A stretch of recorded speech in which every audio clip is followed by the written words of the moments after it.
Rain fell steadily across the windows of the Carter Foundation. The old farmhouse seemed quieter than usual. Visitors had stayed home. Children, who normally filled the front porch with laughter, would return. Another day, inside, Noah sat in Grandpa Richard's study. A warm cup of coffee rested beside the old pocket watch. The gentle ticking still reminded him that every ordinary day could become someone's unforgettable memory. Sarah looked out the window. "I don't think we'll have many visitors today," Daniel smiled.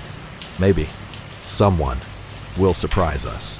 Almost as if the rain had been listening, a vehicle slowly pulled into the driveway.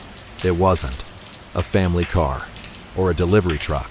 It was an old city bus. Its faded blue paint showed the marks of countless miles. The engine stopped. The door opened. An elderly man stepped carefully onto the wet pavement. He wore a bus driver's jacket, neatly pressed despite the rain. In his hands, he carried a weathered brown leather suitcase. Its corners were cracked. Its handle had been repaired more than once. Noah hurried to open the door. "Good morning." The man smiled politely. "I'm sorry to bother you. I've been trying." Tofin, the owner of this suitcase, he gently placed it on the wooden table. No one ever came back for it. Sarah looked at the suitcase. "How long has it been missing?" The driver sighed. "Almost 3 months. It stayed in our lost and found office. We checked every report. We searched every record, but no one claimed it." Daniel frowned. "So, why bring it here?" The old driver reached into his jacket pocket. He carefully removed a worn luggage tag. Its edges had faded from years of travel. "I noticed these words only yesterday." He handed the tag to Noah. Noah read the faded handwriting. His heart stopped. For a moment, across the tag were 7 simple words. "If found, please return to Richard Carter." Silence filled the room. Sarah slowly whispered, "That's your grandfather." Daniel looked at Noah. "But Richard has been gone for years." Noah gently turned the tag over. There was no address, no phone number, no sender's name, only Grandpa Richard's name. He looked at the old driver. "Where did you find it?" The man thought. For a moment, it was on the last seat of my bus. It was raining that night too. There was only one passenger still on board. I stopped at the final station, but he was gone. The suitcase was still there." Noah placed his hand on the old leather case. It felt cold, heavy, as though it had carried far more than clothing. For a long moment, no one moved. The rain tapped softly against the windows. The old pocket watch continued its gentle rhythm. "Dick, Dick, Dick." Noah finally spoke.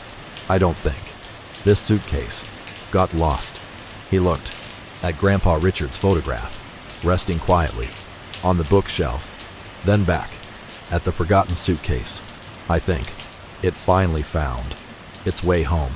Slowly, he reached for the worn brass clasp, wondering what story had been waiting 3 months to be told. The old leather suitcase rested silently on Grandpa Richard's desk. Rain continued to fall outside. The steady sound mixed gently with the familiar ticking of the pocket watch. Noah looked at Daniel, then Sarah, then the elderly bus driver. "No matter what's inside, we'll treat it with respect." Everyone nodded. The brass clasps were stiff, as though they hadn't been opened in many years. Noah pressed them gently. Click. The suitcase slowly opened. A faint scent of old leather, paper, and cedar wood rose into the air. Inside, everything had been packed with extraordinary care. Nothing was out of place. Nothing looked forgotten. There was an old wool coat, neatly folded. Its fabric had faded with time, but it had been washed, repaired, and lovingly cared for. Beside it lay a leather-bound journal. Its cover was cracked, the corners soft from years of being carried. There was an old film camera. Its metal body still gleamed. Despite its age, the leather strap had nearly worn through. Underneath rested a bundle of letters, each tied together with a blue ribbon. None had ever been mailed. Grace, who had come to visit again, looked quietly into the suitcase. It doesn't look like lost luggage. It looks like someone packed their whole life. Noah smiled sadly. I was thinking the same thing. Daniel carefully lifted the coat. As he did, something small slipped quietly onto the desk. It was a photograph, black and white. Its edges were curled. The picture showed a young man standing in deep snow, wearing the very same coat. He smiled at the camera, but his eyes still carried a sadness. He hadn't yet learned to hide. On the back, someone had written, in careful handwriting, "The warmest coat I ever owned was never mine." Noah felt a chill. He turned the photograph toward the bus driver. "Have you ever seen this man?" The driver studied it for a long moment, then slowly shook his head. "No, but he looks like someone who finally found peace." Sarah gently picked up the journal. The inside cover contained only one name, Samuel Brooks. Below it, a second line, written in different handwriting. "If this journal ever reaches Richard Carter, please thank him." One more time, the room fell completely silent. Noah whispered. He wrote, "To Grandpa," but Grandpa never received it. Emily looked at the stack of unopened letters. Maybe they were never meant to be mailed. Maybe they were meant to be found. Noah slowly opened the first page of Samuel's journal. The ink had faded slightly, but every word could still be read. The opening sentence stopped everyone in their tracks. "The night Richard Carter gave me his coat was the night I decided not to give up on life." Noah closed his eyes. He remembered the words from Grandpa Richard's final letter. "One act of kindness can live for generations." Perhaps this journal was proof. As Noah turned the page, a folded bus ticket slipped out and landed on the floor. Across the back, Samuel had written only 5 words. "This is where hope began." Noah picked it up carefully.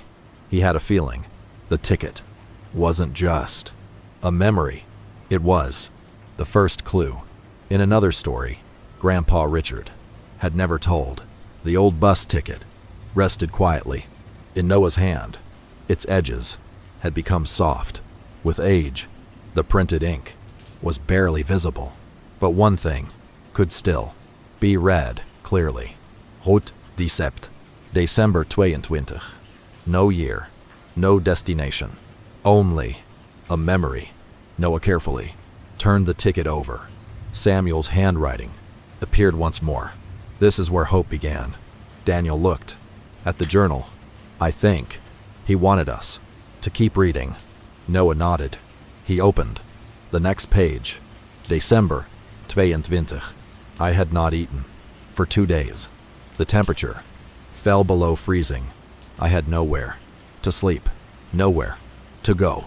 I boarded the last bus, not because I had a destination, but because it was warm, I sat in the very last seat, hoping no one would notice me. Noah paused. He remembered what the elderly bus driver had said. It was found on the last seat of my bus. A quiet silence filled the room. Noah continued. At the next stop, a man stepped onto the bus. He looked like an ordinary traveler. He carried a worn leather briefcase and an old pocket watch. He smiled at the driver. Then, instead of taking an empty seat, he walked to the back, toward me. My clothes were soaked. My hands would not stop shaking. I lowered my head, ashamed. I expected him to move away, like everyone else. Instead, he sat beside me. He didn't ask why I was homeless. He didn't ask what mistakes I had made. He didn't ask if I deserved help. For several minutes, he said nothing. We simply listened to the sound of the rain against the bus windows. Then, he quietly removed his wool coat. He placed it across my shoulders. I tried to give it back. He smiled. No, you need it more than I do. Noah stopped reading. The room was completely silent. Grace looked toward the folded coat inside the suitcase. So, that's the coat. Emily nodded softly. He kept it all these years. Noah continued. Before he left the bus, he placed a business card into my hand. On the back, he wrote only one sentence. When you're ready, come find me. Signed, Richard Carter. Samuel wrote. I stared at that card for weeks. Not because I was afraid of Richard, because I was afraid he might discover I wasn't worth saving. But one cold morning, I finally walked to the address. Richard opened the door himself. He smiled, as though he had been expecting me. His first words were not, I'm glad you came. Instead, he simply said, you look warmer today. Noah smiled through tears. That sounds exactly like Grandpa. Daniel laughed softly.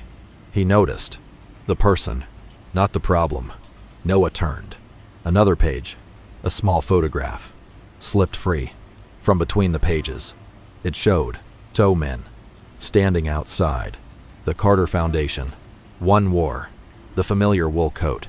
The other had one hand resting gently on his shoulder. Neither man looked at the camera. They were laughing, as if, for one brief moment, life had forgotten to be difficult. On the back, Samuel had written, this was the first day I believed tomorrow was possible. Noah quietly held the photograph. He suddenly realized the suitcase had never been about forgotten belongings. It was a thank you that had spent 30 years trying to find its way home. The old photograph remained in Noah's hands. For a long moment, no one spoke. No one wanted to interrupt the quiet gratitude that seemed to fill the room. Finally, Daniel reached for the old camera. It rested inside the suitcase. Its metal body was scratched. Its leather strap had faded, but it still felt solid, reliable, as though it had faithfully witnessed an entire lifetime. Daniel turned the winding lever.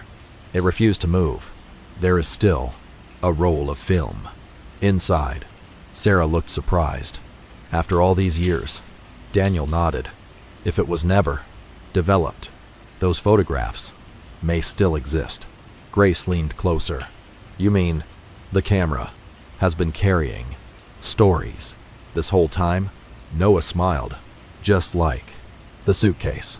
The elderly bus driver carefully examined the camera. I remember people like him. They carried cameras everywhere. They weren't looking for beautiful places. They were looking for beautiful people. Emily opened Samuel's journal again. Near the middle, she found another entry. Richard once told me, "The world already has enough pictures of buildings. Take photographs of kindness instead. One day, those will become the rarest pictures of all." Noah closed his eyes. He could almost hear Grandpa Richard saying those words. Daniel carefully removed the camera. "We should take this to a professional. If the film can still be saved, it may tell us the rest of Samuel's story." The next afternoon, they visited an elderly photographer who had restored vintage cameras for decades. He gently accepted the camera. His experienced hands handled it like a priceless treasure. After several minutes, he smiled. "The film looks fragile, but I think we have a chance." Grace held her breath. "How long will it take?" The photographer replied, "Gimme until tomorrow. Old memories should never be rushed." The group returned to the Carter Foundation. That night, Noah couldn't sleep. He sat alone in Grandpa Richard's study. The pocket watch ticked softly. Beside him, he looked at Samuel's journal, then at the empty place where the camera had rested. He whispered, "I wonder what you saw. What moments did you choose to remember?" The following afternoon, the phone rang. Daniel answered, then smiled at Noah. "They're ready." An hour later, the photographer placed a thick envelope on the counter. Inside were dozens of newly developed black and white photographs, children laughing, an elderly woman receiving groceries, a young soldier embracing his father, a waitress sharing her lunch with a lonely customer, a little boy holding the hand of a blind man crossing the street. None of the people looked toward the camera. They never knew someone had captured their quiet kindness. The photographer smiled. "I've developed thousands of rolls during my life, but I've never seen one quite like this. Every photograph shows someone helping someone else." Noah slowly turned the final photograph. His hands began to tremble. It showed a snowy bus stop, a young man wrapped in an old wool coat. Standing beside him was Grandpa Richard, one hand resting gently on Samuel's shoulder. Neither man looked at the camera. Both were smiling on the white border. Samuel had written in tiny letters he never knew, "I took this picture." Then, at the very bottom, there was one final sentence. "This was the day I stopped surviving and started living." Noah held the photograph against his heart. For the first time, he truly understood that Grandpa Richard had never tried to change the whole world. He simply changed one person at a time, and somehow that had been enough. The photographs lay quietly across the table. Each one captured an ordinary moment, yet together they told an extraordinary story. Noah carefully placed them back into their envelope. Then his eyes returned to the blue ribbon wrapped around the stack of letters. "They're still unopened," Sarah whispered. Emily nodded. "Maybe they were never meant to be mailed." Noah gently undid the faded ribbon. The envelopes were arranged in perfect order. Each one carried the same name, Richard Carter. The handwriting changed slightly over the years, growing steadier, more confident, as though the man writing them had slowly found peace. The first envelope was dated 3 months after Samuel received Grandpa Richard's wool coat. Noah carefully opened it. "Dear Richard, today I found work. It isn't much. I sweep floors at a small repair shop. The pay will barely cover a room, but tonight For the first time in months, I have okay in my pocket. You told me not to measure my life by where I started. Today, I finally believed you. Thank you, Samuel. Noah smiled quietly. He wanted Grandpa to know he was okay. The second letter was written 2 years later. Dear Richard, you once said that every person carries a story worth remembering. So today, I bought my first camera.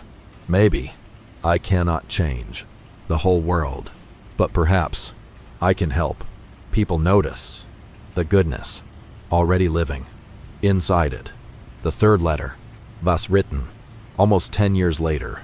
Samuel wrote about traveling, about meeting people whose names would never appear in newspapers, a school janitor who secretly paid children's lunch bills, a nurse who spent every Christmas visiting patients with no family, a mechanic who repaired cars for Vitos without charging a single dollar.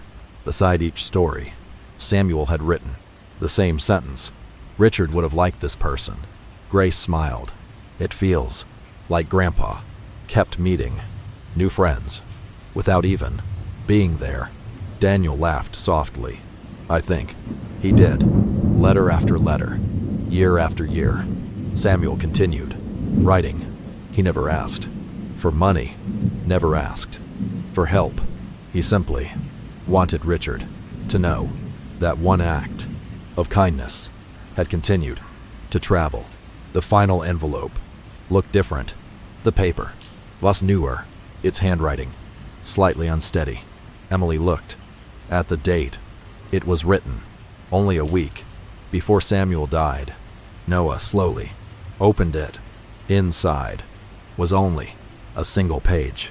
Dear Richard, if this letter finally reaches you, then life has been kinder to me than I ever imagined. If it doesn't, perhaps your family will read it instead. Please tell them that everything good I ever became started on a rainy night when one stranger sat beside me. Instead of walking away, I kept your coat, not because I needed warmth, but because it reminded me that hope can be worn long after winter ends. Thank you for seeing a man everyone else walked past. You gave me more than a quote. You gave me back my future with endless gratitude. Your friend, Samuel Brooks. Noah folded the letter very carefully, his eyes filled with tears. On the inside of the envelope, he noticed something he had missed. Written in tiny letters was one final note. There is one last place I hope you will visit. Below it, an address, a place. None of them recognized. Noah looked at Daniel, then at the old suitcase. He smiled softly. I don't think Samuel has finished telling us his story. The address written inside Samuel's final letter was simple: 214 Maple Street. No city, no explanation, only a place. Samuel hoped someone would visit. The next morning, Noah, Daniel, Sarah, Emily, Grace, and the elderly bus driver set out together. The drive was quiet. Each person wondered what Samuel had left behind. After nearly 2 hours, they turned onto Maple Street. It wasn't a busy neighborhood. Small houses lined both sides of the road. Children rode bicycles. Neighbors waved as they passed. At the very end of the street stood a modest white house. Its paint had begun to fade, but flowers bloomed brightly along the front path. Noah looked at the mailbox. It read, Brooks' house. Before anyone could knock, the front door slowly opened. An elderly woman stepped outside. She smiled warmly, as though She had been expecting them. You must be Richard's family. Noah looked surprised. How did you know? She laughed softly. Samuel told me you would come one day. He just wasn't sure how many years it would take. She introduced herself. My name, Margaret. I was Samuel's wife. Grace smiled. He talked about Grandpa? Margaret nodded. Every week, for 32 years, she invited everyone inside. The house was filled with photographs, not of famous people, not of vacations. Every picture captured an ordinary act of kindness. A firefighter carrying an exhausted child, a waitress sharing an umbrella with an elderly customer, a teenager helping a stranger change a flat tire. Sarah looked around. It's beautiful. Margaret smiled.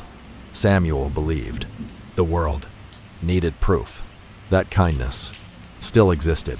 He spent his entire life collecting it. She led them into a small room.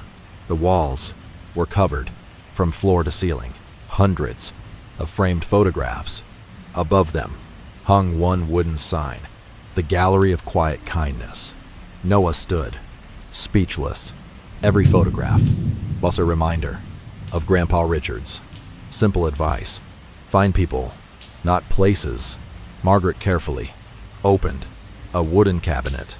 Inside rested a small velvet box. I've been keeping this for Richard's family. She handed it to Noah. Inside was not jewelry, not money. It was the old business card Grandpa Richard had given Samuel on that rainy night. The edges were worn, the ink had faded, but on the back, Richard's handwriting could still be read. When you're ready, come find me.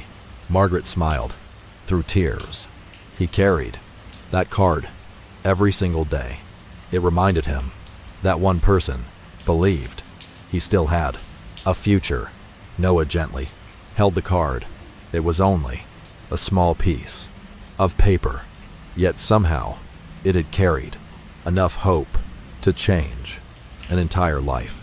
As Margaret closed the cabinet, something slipped from behind it, a sealed envelope covered with dust. Across the front, Samuel had written only one sentence. Please open this after you have seen the whole gallery. Noah looked around the room. He realized Samuel had one more lesson waiting at the end of the journey. The sealed envelope remained in Noah's hands, but no one reached for it. Not yet. Samuel had written only one request. Please open this after you have seen the whole gallery. Noah looked around the room. Hundreds of photographs covered the walls. Every frame held a quiet moment of compassion. No celebrities, no famous landmarks, no awards, only ordinary people choosing to help someone else. Margaret smiled softly. Samuel believed kindness should be remembered the way history remembers wars, because kindness changes lives just as deeply. Grace slowly walked along the wall. She stopped in front of a photograph. A young woman sat beside an elderly man on a hospital bench. Neither spoke. They simply held hands. What happened to them? Grace asked. Margaret smiled. They were strangers. The young woman missed her flight to stay with him until his family arrived. Samuel waited 3 hours to take that picture. He said, some moments cannot be rushed. Daniel quietly read another caption. Kindness doesn't always fix pain. Sometimes it simply refuses to let someone carry it alone. Noah closed his eyes. Those words sounded like Grandpa Richard. At the far end of the gallery, one frame hung alone, larger than all the others. Unlike the rest, it was covered with white cloth. Margaret walked toward it. Her hands trembled slightly. Samuel told me, "Don't uncover this until Richard's family comes home." Slowly, she lifted the cloth. Everyone stopped breathing.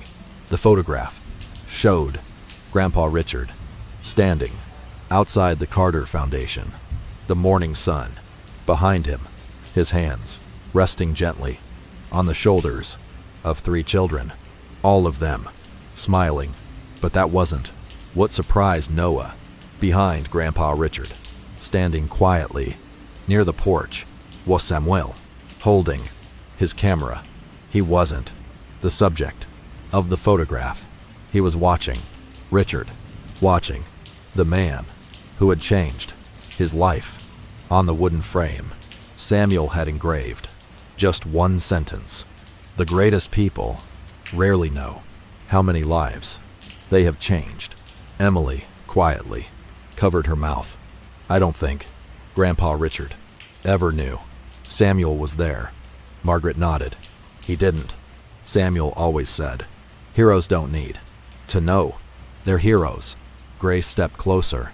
She smiled at the photograph. "I think Grandpa would have been embarrassed." Everyone laughed softly. Noah smiled. "Yes, he would have said, I just lent someone a kuat." The room filled with warmth, not because of the fireplace, but because every person present could feel Grandpa Richard's kindness still living inside those walls. Only then did Noah look down at the unopened envelope. He carefully broke the seal.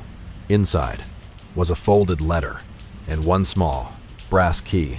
Across the key hung a paper tag: Locker 27, Central Bus Station.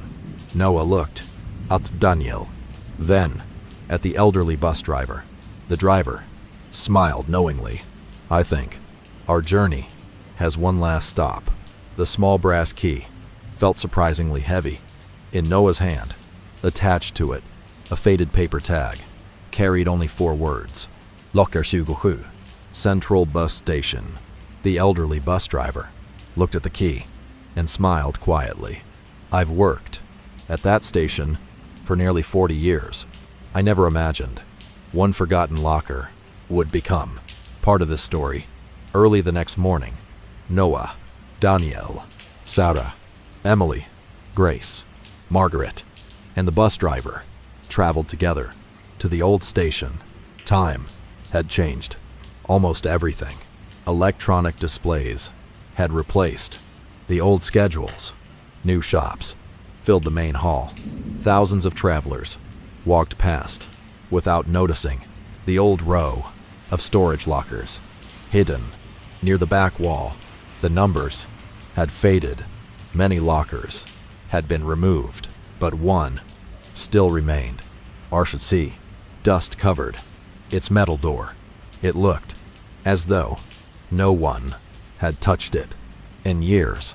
Noah stepped forward. His hands trembled slightly. He inserted the small brass key. For a moment, nothing happened. Then, with one gentle turn, the lock clicked open. The metal door creaked softly. Inside sat a single wooden box, no larger than a shoebox, wrapped carefully in blue cloth. Grace whispered, "So, he really left something here." Noah carefully lifted the box. It wasn't heavy, but somehow it felt important. They carried it to a nearby bench inside the station, the same station where Samuel had once boarded a bus with nowhere to go. Slowly, Noah untied the blue cloth. Inside the box were only 3 things: a notebook, a small envelope, and a glass jar. The jar contained hundreds of tiny folded papers. Daniel smiled. "What are those?" Margaret answered before Noah could. "I know Samuel started collecting these after meeting Richard." She gently opened the jar. One folded paper Slipped into. Hen. She read aloud. A stranger smiled. When I bought his breakfast. Another note. A little girl shared her umbrella with an old woman. Another. Someone returned a wallet without taking anything. Grace's eyes began to shine. They're all little moments. Margaret nodded. Samuel called them proof. He believed. People hear too many stories about cruelty, so he spent his life collecting evidence that kindness still exists. Noah smiled. He turned hope into a collection. Beneath the jar lay the notebook. Its title was handwritten, 1,000 Acts of Quiet Kindness. The pages were almost full. Every entry recorded a real moment Samuel had witnessed. Each one simple, ordinary, beautiful. At the very end, only one page remained blank. Across the top, Samuel had written, "The next story belongs to you." Silence settled over the group. No one needed to ask what he meant. The journey had never been about discovering Samuel's life. It was about continuing it. As Noah reached for the final envelope, resting beneath the notebook, he noticed something written on the back. Please read this only after you decide whether the notebook should end or continue. Noah looked at everyone around him, then slowly closed the envelope again, because he already knew what Grandpa Richard would have chosen, and somehow he believed Samuel knew they would choose the same. The final envelope rested quietly on the wooden bench. Noah looked at everyone gathered around him, then at the notebook. 1,000 Acts of Quiet Kindness. Only one page remained blank. Samuel had written just one sentence. "The next story belongs to you." Noah smiled softly. I don't think he wanted this notebook to end. Daniel nodded. I think he wanted it to keep growing. Grace reached into her backpack. She quietly removed a blue fountain pen, the very pen Grandpa Richard had once used to write letters. She placed it beside the notebook. I think this belongs here. Noah carefully opened to the final page. For a long moment, no one wrote, not because they had nothing to say, but because they wanted to choose the right story. Just then, an elderly janitor walked slowly across the station without saying a word. He noticed a young mother struggling to carry a stroller down the stairs. He quietly set aside his broom, lifted the stroller, smiled warmly, and continued his work without waiting for thanks. Grace watched the entire moment, then smiled. I found the next story. She began to write. Story 1001. An ordinary man stopped cleaning for less than 1 minute to help a stranger he never knew. Someone noticed, but kindness doesn't disappear just because no one applauds. It becomes someone else's reason to believe. Grace closed the notebook. She handed it to Noah. I think Samuel would like that one. Margaret quietly wiped away a tear. He would love it. The elderly bus driver looked around the station, then smiled. I've driven buses for decades. I've met thousands of passengers, but today, I think I finally understand what matters. No one remembers the destination. They remember who was kind along the way. Everyone smiled. Before leaving, Noah carefully placed the notebook back inside the wooden box, not to hide it, but to protect its beginning.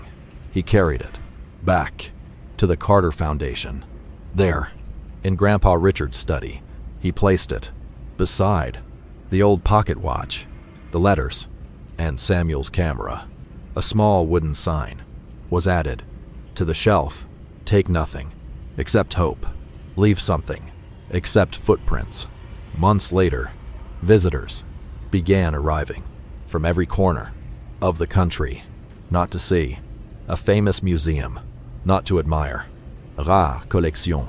They came to read the notebook, and before leaving, each person added one more true story of kindness. The pages filled slowly, then another notebook began, then another. One afternoon, a little boy walked into the foundation. He carefully placed a folded piece of paper inside the newest notebook. He had written only one sentence. Today, someone smiled at me when I thought no one could see me. Noah quietly closed the book. He looked at Grandpa Richard's photograph, then at Samuel's camera. He smiled. Neither man would ever know how many lives their kindness had reached, but perhaps that had never been the point, because the greatest legacy isn't remembered in monuments or headlines or history books. It lives inside ordinary people who choose to care. And somewhere beyond every page, beyond every photograph, beyond every letter, the quiet promise still continued.